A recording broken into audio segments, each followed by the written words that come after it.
This is Mommying While Muslim, recorded live and unedited. Watch as Zeba and Uzma record their podcast, see their reactions, and find out for yourself what all the buzz is about.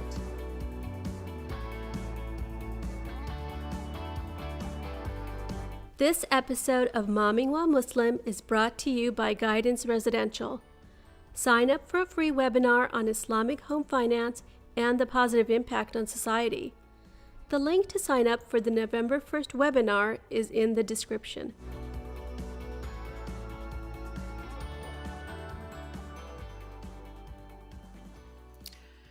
Assalamu alaikum, everyone. Welcome to another episode of Momming While Muslim podcast. This is Uzma Jafri. And this is Zeba Hasan. How are you, my dearest Uzma? I am doing great. I am just popping up the information on the Guidance Residential webinar onto our comments so people can sign up. Super I'm really easy. looking forward to Takes that 4 panel. seconds. Yeah, Takes it'll be 4 nice. seconds to sign up, and I'm actually really looking forward to it's supposed to. I think they're bringing in the beauty of COVID, right? These Islamic scholars that they probably couldn't have brought in other than through virtual. So super Yeah. excited to be able to hear their input and why living the Islamic financial life is probably better for us emotionally. Anyway, so looking forward to that Culturally.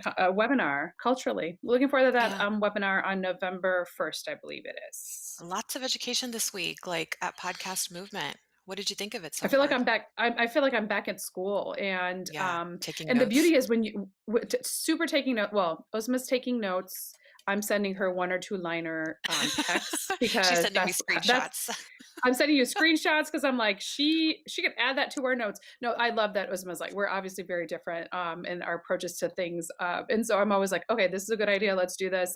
We always want to make sure that we're bringing you the right content. And so we are attending the virtual podcast conference right now. And I think it was supposed to be in Dallas this year, but because of COVID, we're able to do it virtually. And I have to tell you, like, it's so fun to be able to kind of be with people that know what you're going through, and to be able to provide you some guidance to kind of help you through some of the obviously questions we're growing and learning along the way. So I am very much getting inspired. So, but what about you? Did you really find anything useful or interesting? I mean, what I'm finding is it's kind of like life lessons, right? The power of Mhm. asking. Because what's the worst that can True. happen if you ask for what you want, you know? Um, just say it and put it out into the universe. Obviously, make dua for it.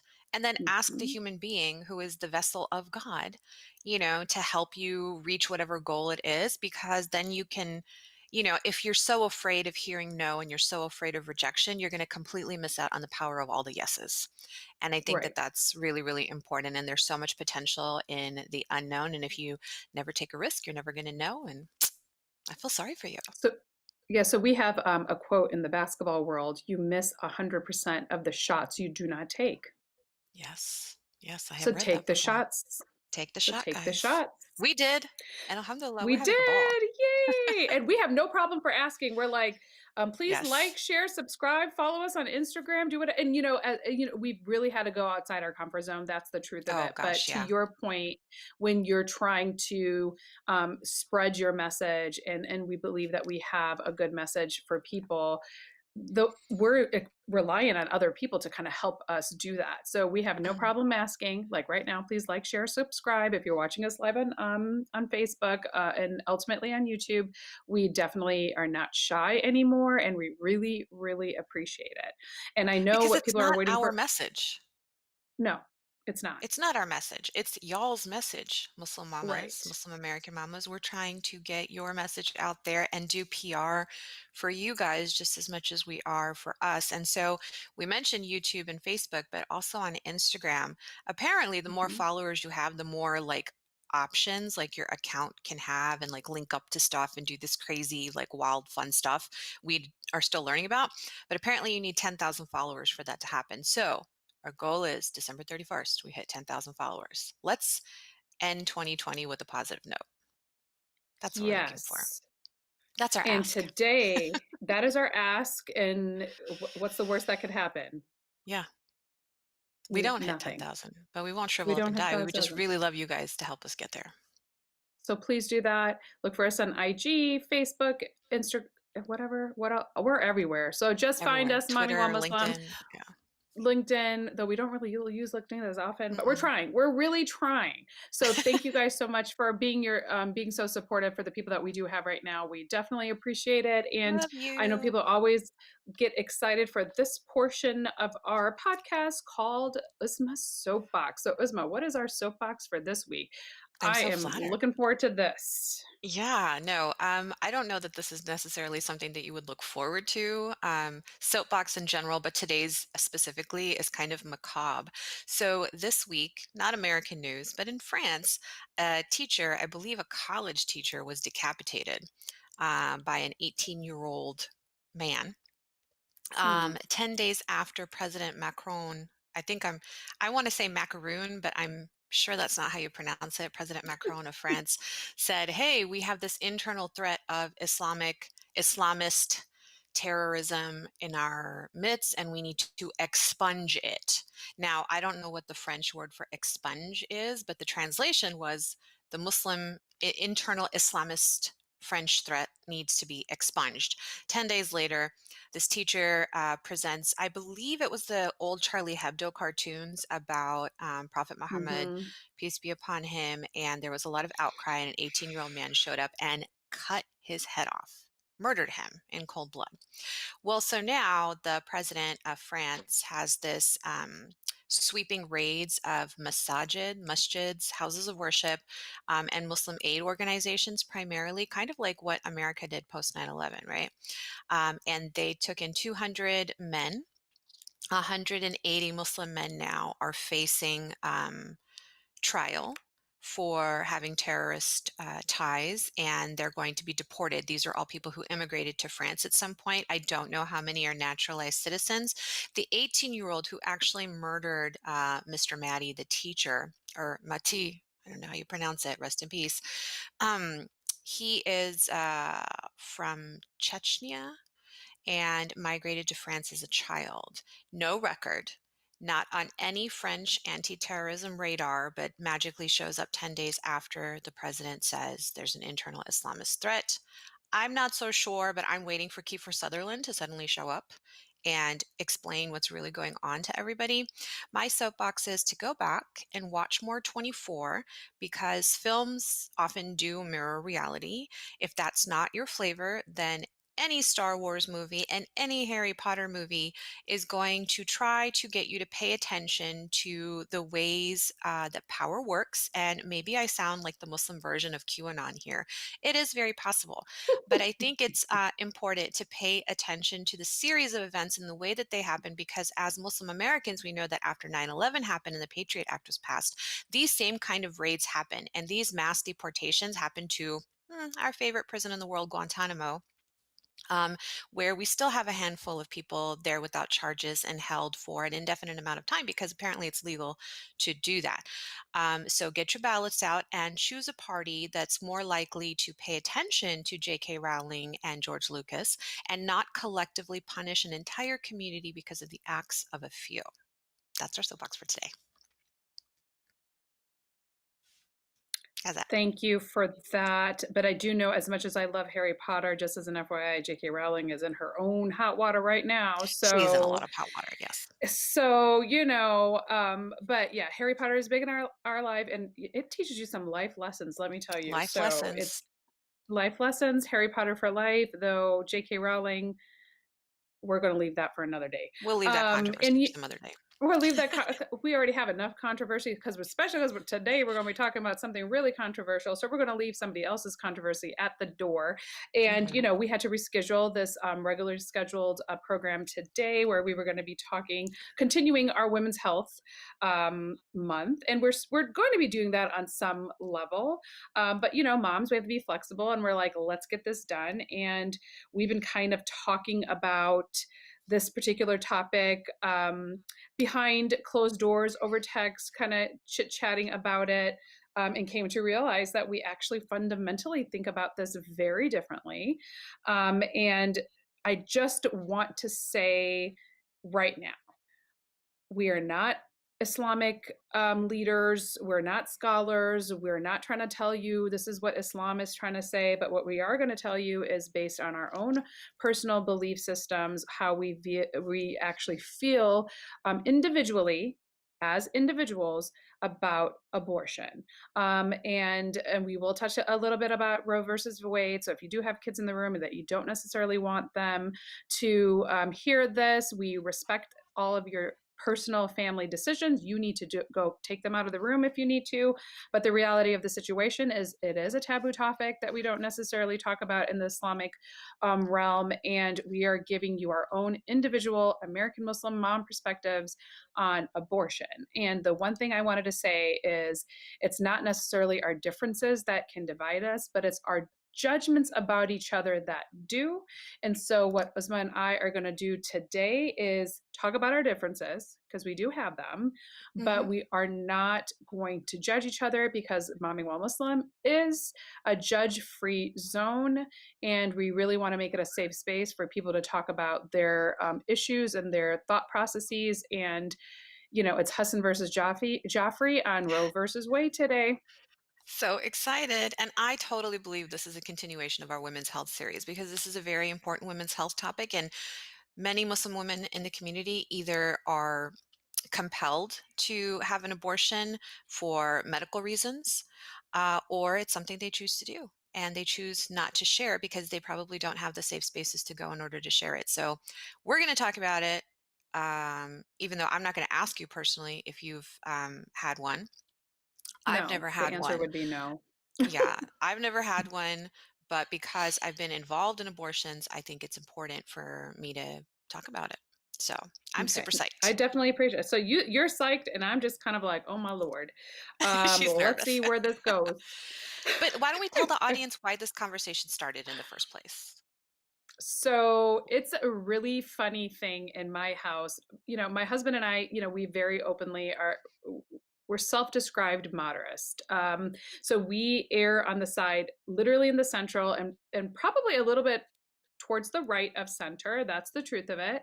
My daughter is very far left leaning, and my son is Alex P. Keaton. Okay.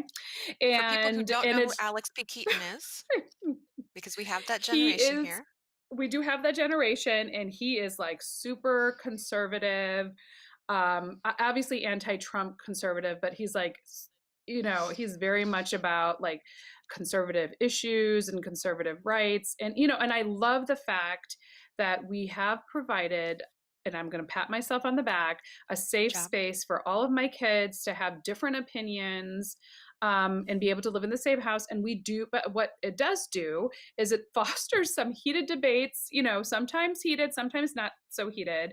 And this was in relation to a particular story that my daughter put on Instagram about, I can't tell you exactly what it was about, but it was essentially like men have no right at all to female bodies, and unless you have a vagina, then you need to keep your mouth shut. And so my son Sounds like brought something it we're up to posting.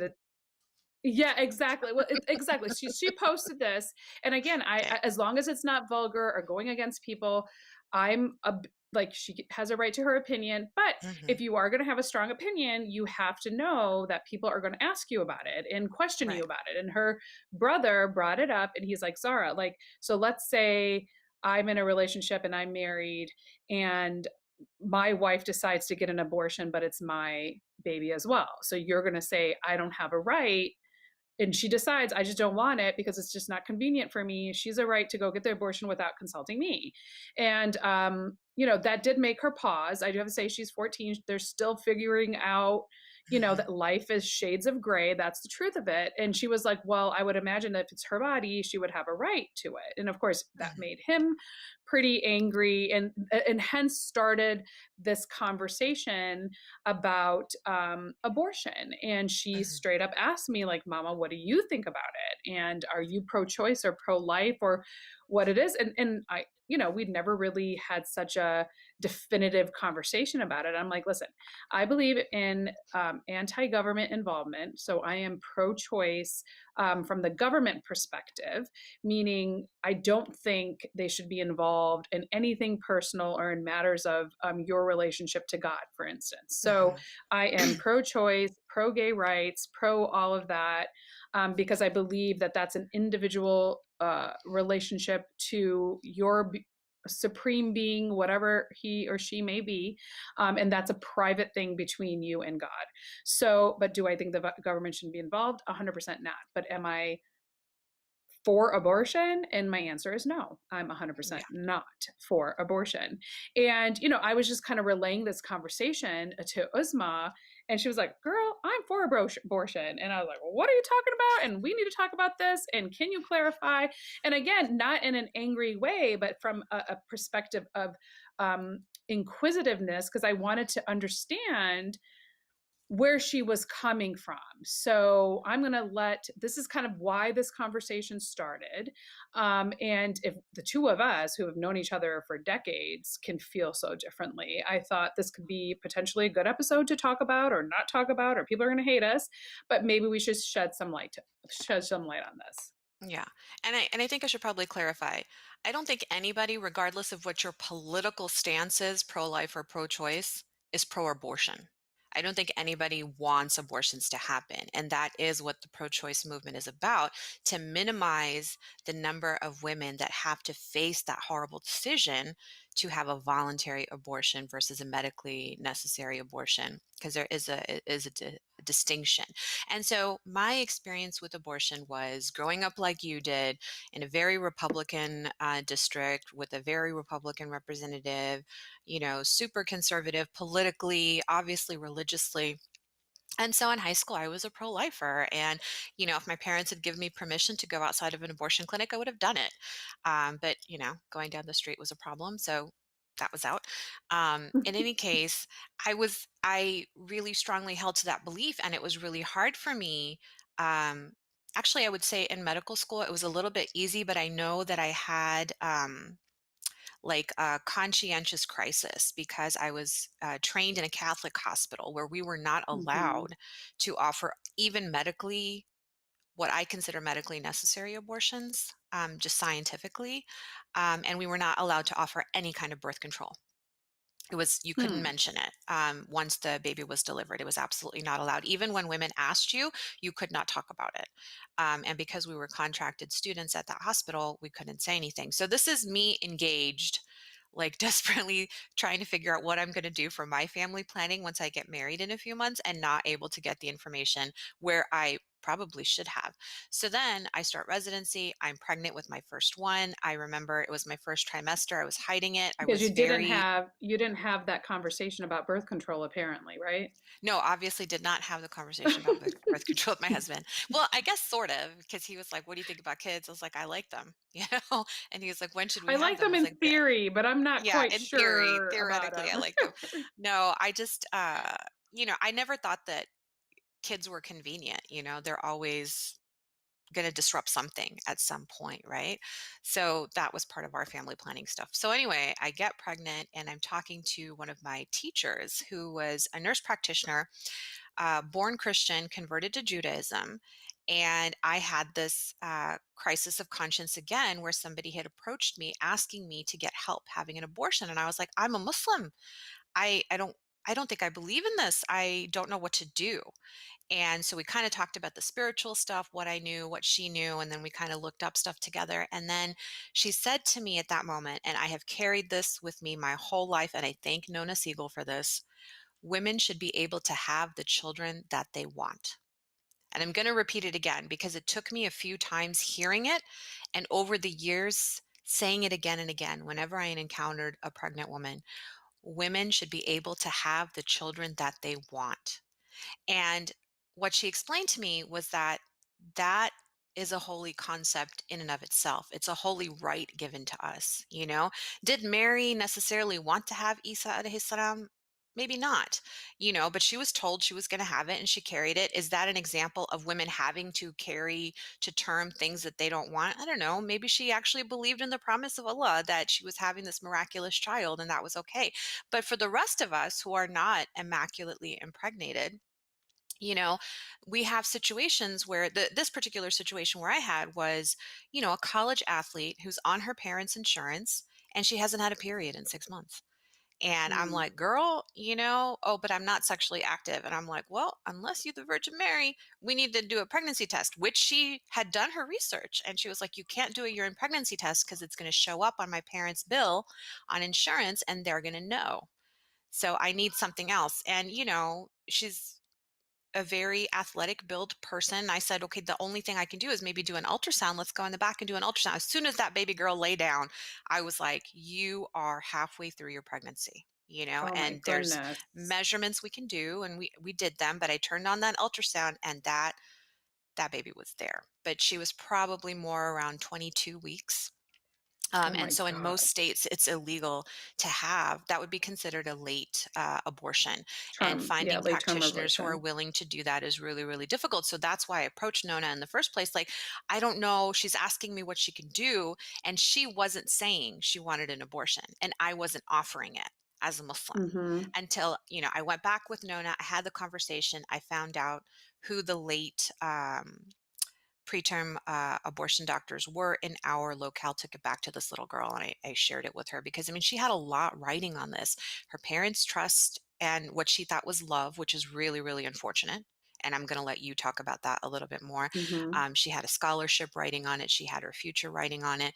And then she hadn't told anybody. She was completely alone in this decision. And she had trusted me with this information. So it was crises like that made me understand what women should have the children that they want means. And it does not mean that we're pro abortion because nobody is.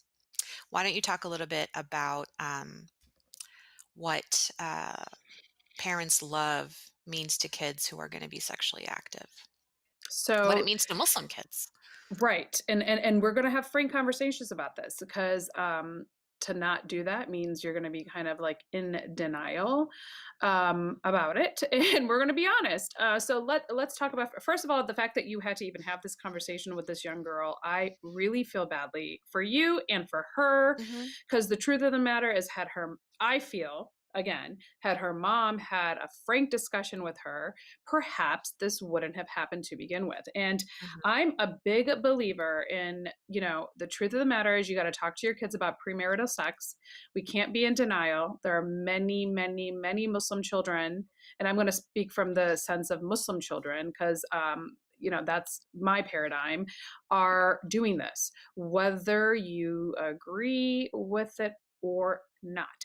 Up to So, in 50% being of Muslim kids admit to having premarital sex by admit the it, time and they're that's admitting, 13. Yeah, admitting, admit it, those who admit. admitting it. And there are a lot of people that do not. And I'm not going to sit here and tell you they're good or bad or what are the parents did. That's between you. But what I am going to say is you cannot be in denial. You cannot put your head in the sand. You do have to have frank conversations with your children about um, contraception.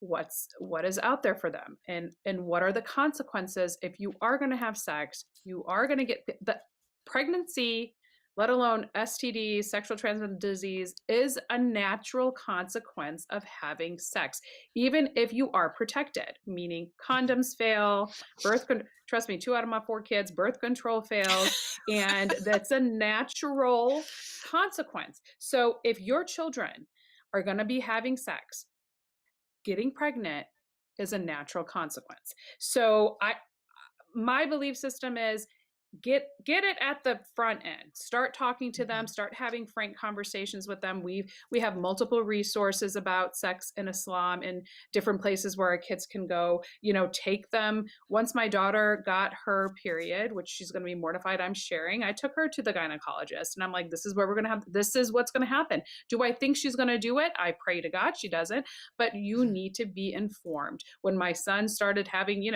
those types of conversations with me, we had a very frank conversation about this. Like, it's not even about the STDs, it's about having a responsibility for life or making a choice like abortion that will live with you on some levels for life. So Yes. this is Yes. why for me, like Planned Parenthood and these types of things, like I feel are huge in our communities. And I know it's not a popular thing to say, but they only like 2 to 3% of their offerings are abortion related. The rest is about sexual, teaching your kids about sexual health, about providing care for kids that don't necessarily have insurance. So I'm about getting to people from the beginning and not being in denial that your children are sneaking out of the house and doing what they need to do. And if you, I feel like the statistics, I'm looking up the statistics right now, but if we are open about birth control,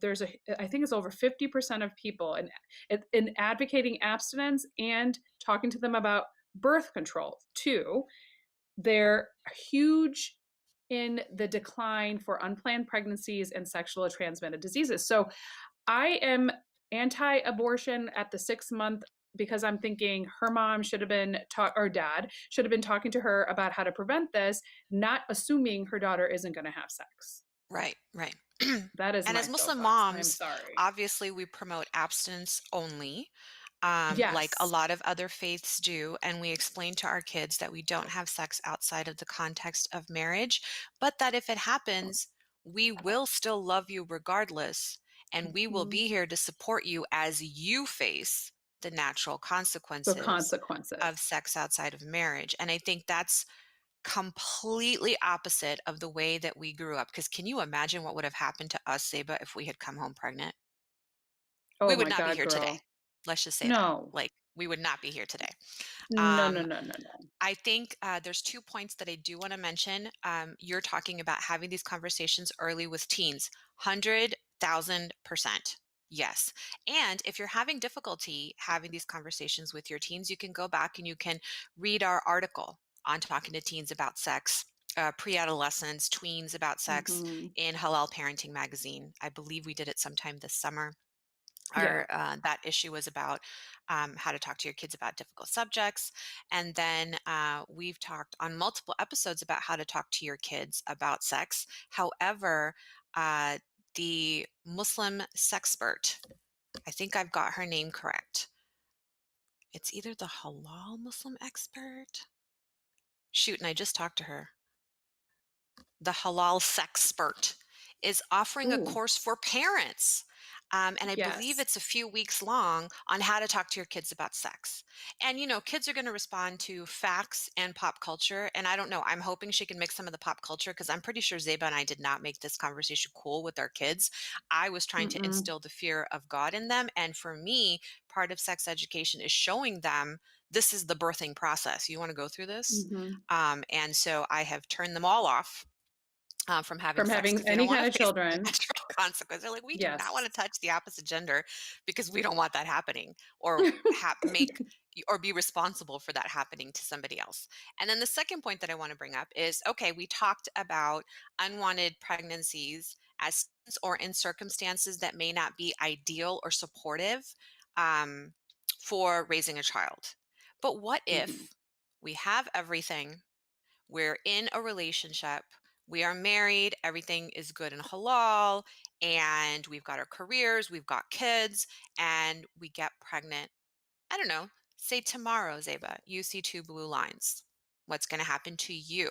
A stable, quote unquote, quote unquote, happy, quote unquote, successful woman mom now. What would you do?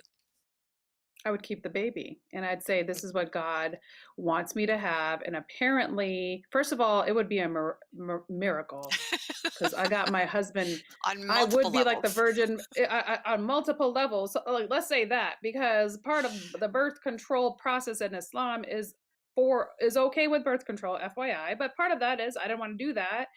So my husband wasn't nice enough to take care of that situation on his own. So I think he would be shocked in chagrin And he'd want his money if that back would from the happen. urologist. But exactly. But if it were to happen, I'd say this is what God has intended to me. And despite, and it would topsy-turvy my life. I'm just gonna be honest about that. But I would keep the baby. This was what God wanted me to do. And I think we have Mhm. a question that's saying, what is a good age to start talking to children about sex in general?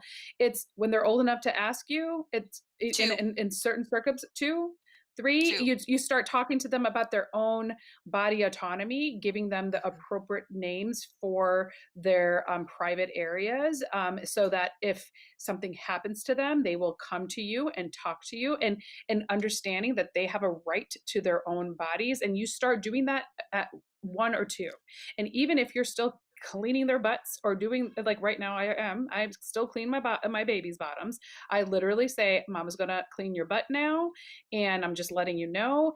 Giving them the option and the right to their body is the number one thing I think parents should be teaching their children. And that starts the conversation. You will start noticing that we're going to get off topic, but you're going to start noticing them possibly touching themselves and doing those Mhm. types of things, and never making them feel shameful. Like there's Mm-mm. bathroom behavior, and don't be touching your we call it, but no, don't be touching your penis while you're watching a cartoon in the middle of the living room. I don't want to see that. Nobody wants to see that.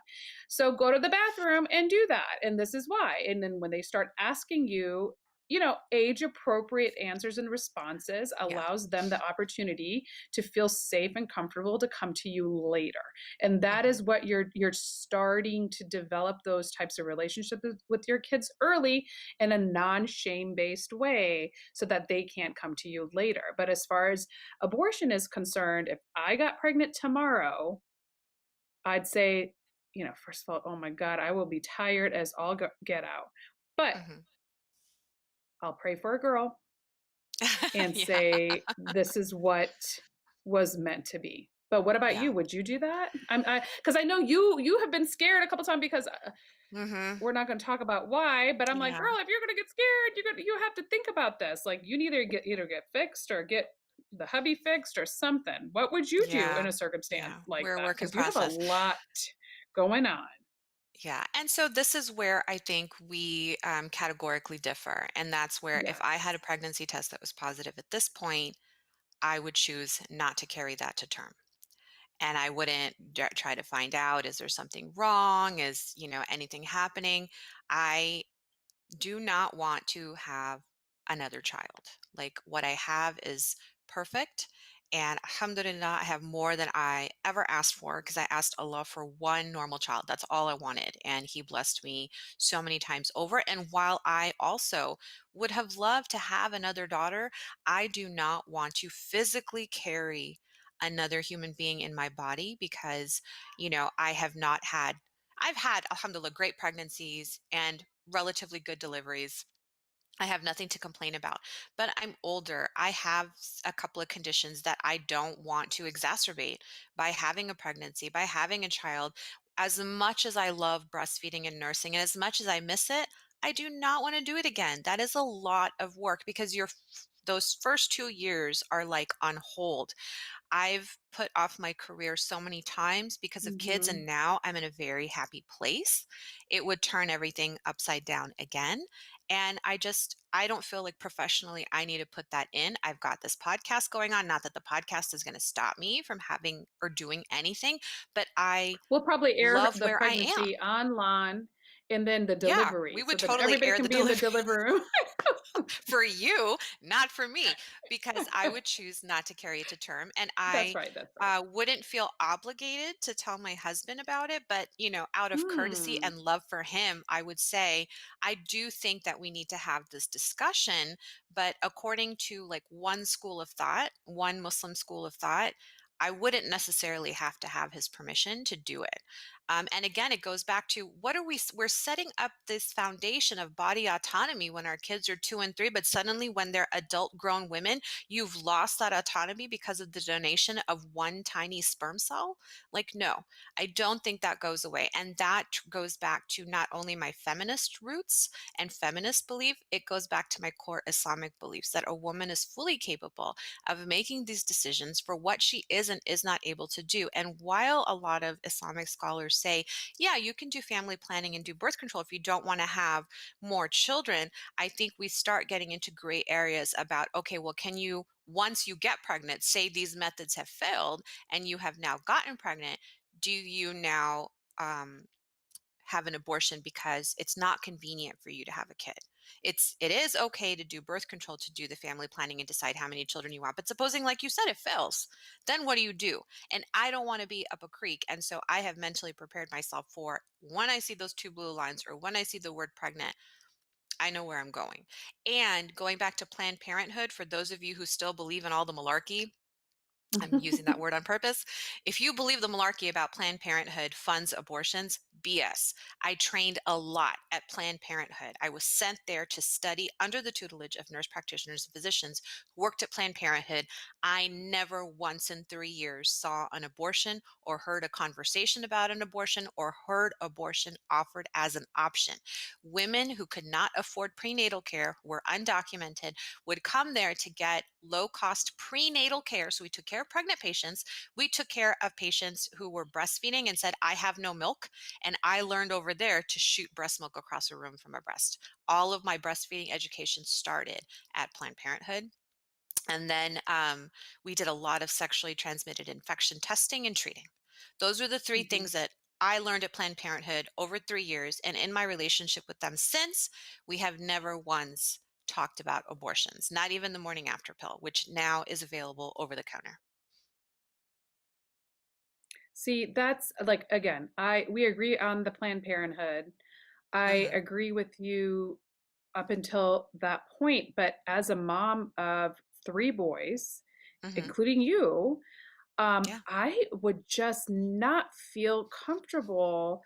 I feel like once 2 people make it a point to decide to have a child or accidentally have a child because of the decision for their actions, and we're not talking about rape or incest or Hmm. unwanted sexual advances. We're not talking about that. We're talking about 2 people decide to have sex, whether it's for procreation or pleasure, whatever the case may be.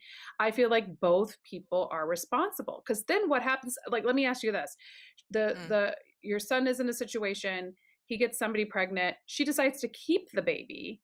He's also liable to provide for that child legally.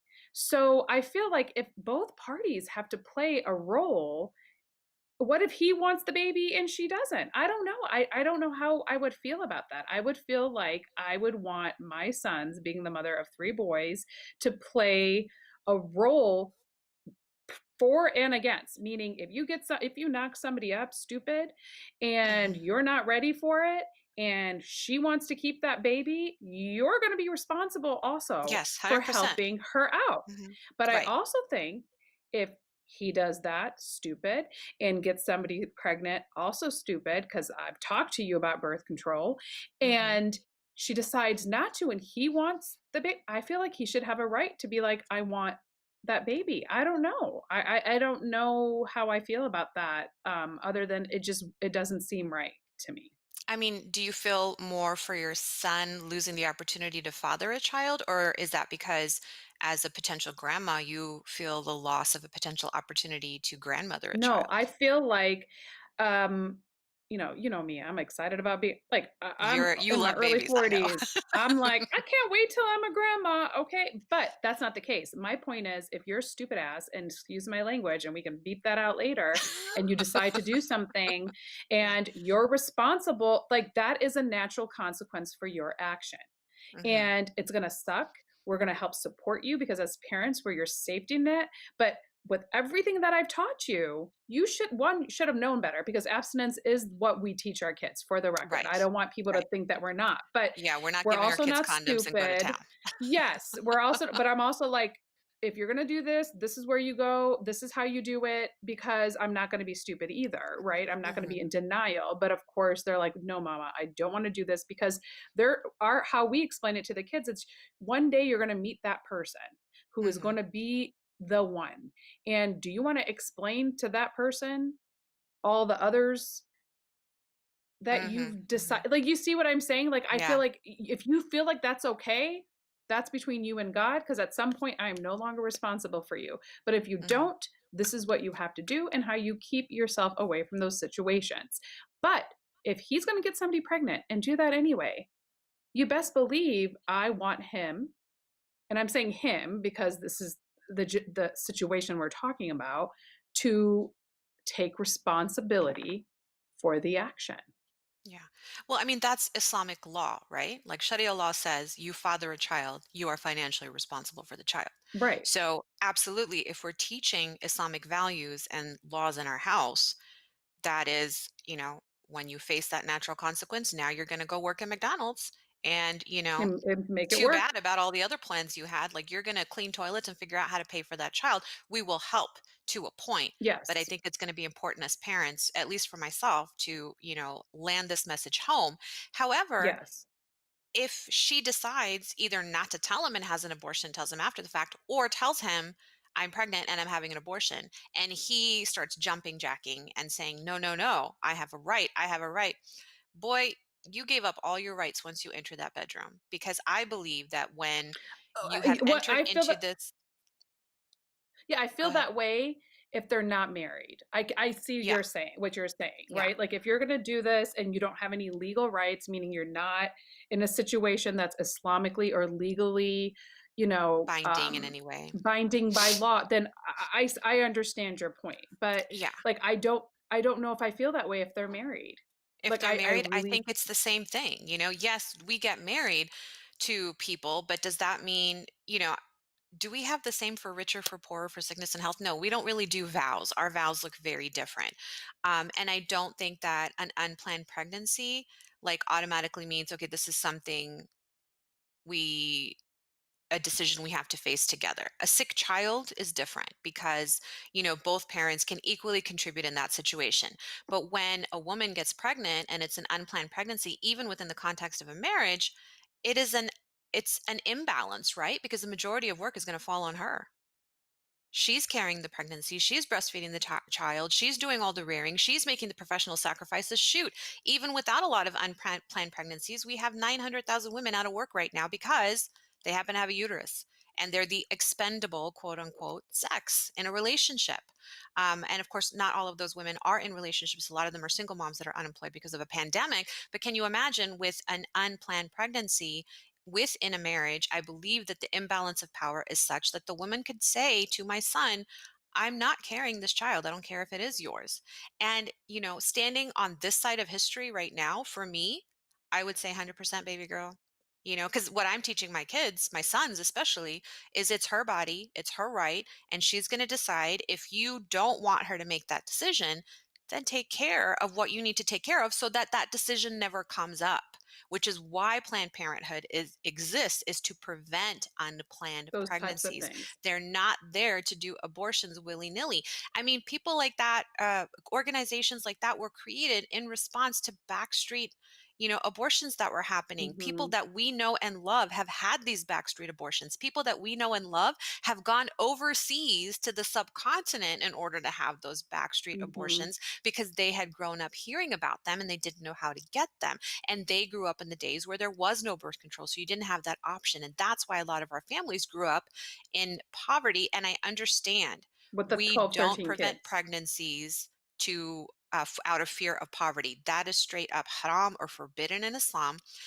We're talking about something completely different now. We have access to all of the science, we have access to everything, but we have laws that we face in this country that hinder our ability to make those choices. And sometimes we have cultural baggage within our community that prevents us from having frank and open discussions and feeling safe making decisions about our bodies within the context of our religion.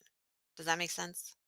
No, I totally agree. And we're sharing in our show notes like actual scholarly types of institutions that have spoken about this. So Mhm. again, we're just talking about these are our personal opinions. No And fatawa here. no, and and where this particular circumstance, and as much as I love Uzma, I'm just going to agree to disagree because I don't know if I feel that feel that way, Right. and I feel like, and honestly, like It's okay if you maybe I'm a don't. hypocrite. Yeah, and maybe I'm a hypocrite. Maybe if it happened to my daughter, I would feel a little bit differently. I don't know Mhm. because she would have more like So I do have to say I'm hypocritical in my own mental thought processes just because it is very hard to wrap your brain around your kids being sexually active, period. So Mhm. if having to be faced with that, like what would I do or say? These are all hypothetical situations because I'm blessed that right now it's not happening.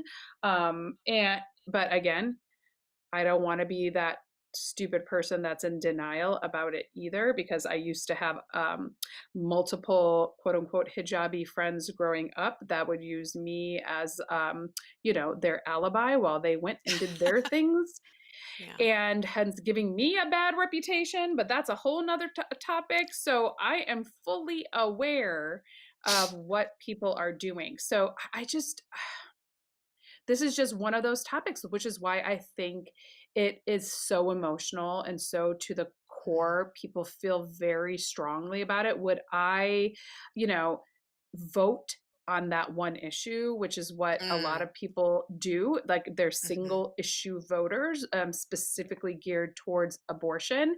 Listen, Mhm. people are going to do it anyway. Like Uzma says, they were going behind the scenes, back alleys, getting sick, dying in the process. So, does Roe versus Wade, the opportunity to have safe, healthy places where women can go, I am 100% on board with that, 130%.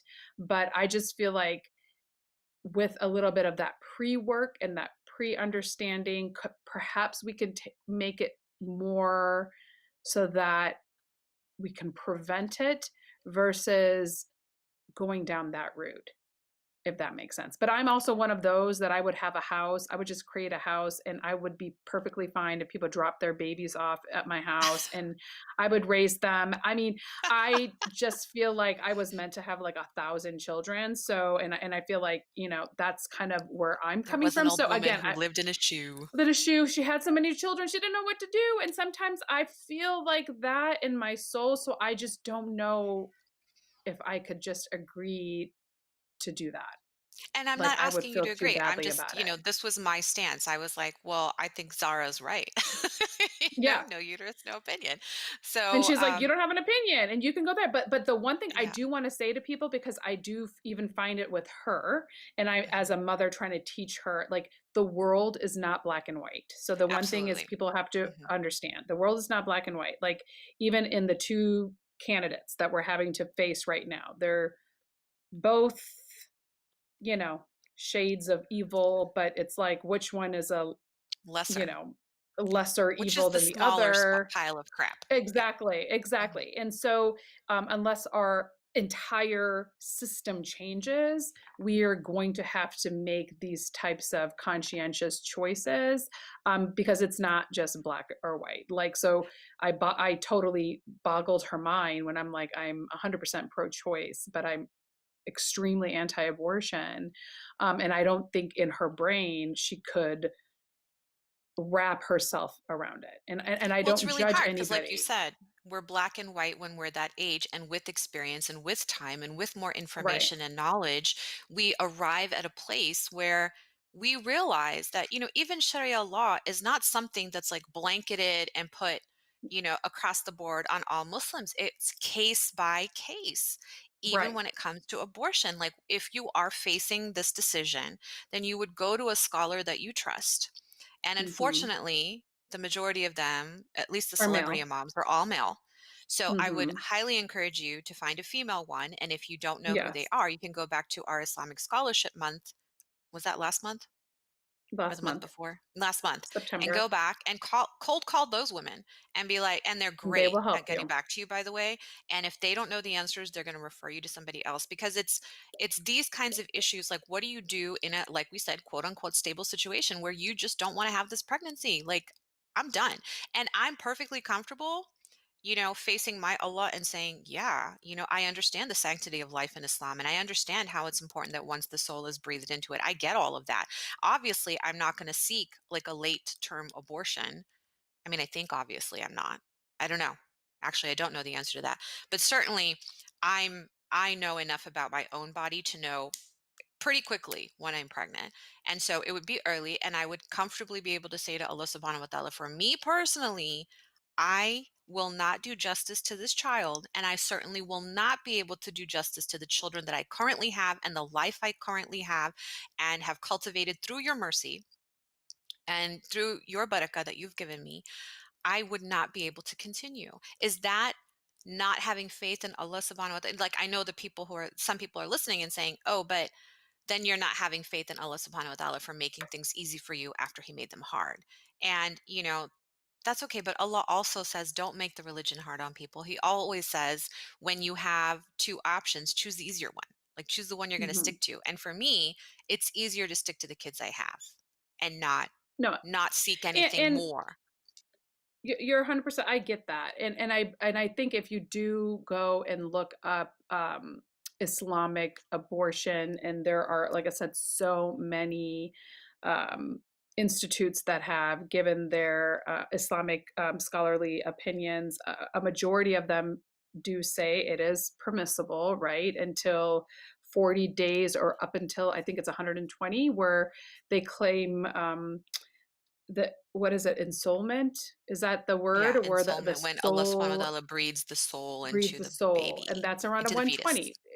Yeah. So Islamically, you can have abortions. So we are very different than some of our Catholic Christian counterparts, because Hmm. until the fetus has a soul, which in Islam is around that 120-day mark, you can have an abortion. So we're not talking about the legality of it. We're talking about how we personally would feel in those types of circumstances. And it sounds like Usma's like, it's the woman's right. She can do what she wants. I'm more, on the fence about that. And honestly, if it happened to me personally, I would just carry it to term and recognize that this is what God wants for me, and, figure it out You're from in that there. camp, yeah. So, We have a whole summary of the four schools of thoughts on abortion, and what we'll do is, in the interest of time, just put it up in our show notes so you guys can read it, as well as the sources that we gleaned them from.